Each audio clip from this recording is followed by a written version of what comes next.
Amazing morning! So, I will going to show you how to encode. So, syempre, after mo mag-log on, click mo lang yung genealogy mo. And then, check mo kung saan mo siya gustong i-place, either left o sa right side mo. So, here, we will going to place it on the right side. So, dito, meron tayong mga information na kailangan. Makikita mo yan lahat sa iyong acknowledgement receipt. So, yung reference number, ito yung SO number. Yan yung reference number. And then, yung ID number, activation number, at PIN number. At syempre, kailangan mong i-double check yung pangalan ng sponsor mo. Make sure na correct ang spelling ng name, surname.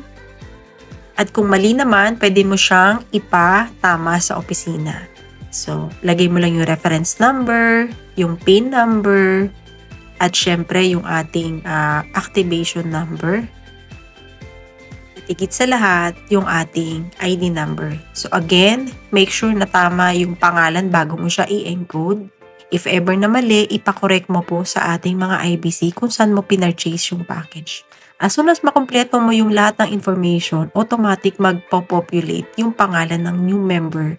So iselect mo lang kung saan mo siya ipi-place, extreme left or extreme right, and i-enter mo lang yung temporary password. Ako, normally nilalagay ko is 1234. So, i-double check mo lang yung lahat ng information at kung saan mo siya ipi-place and then click submit. And that's it. Congratulations for sponsoring a new member to our business. So, makikita mo, nandun na siya sa right side.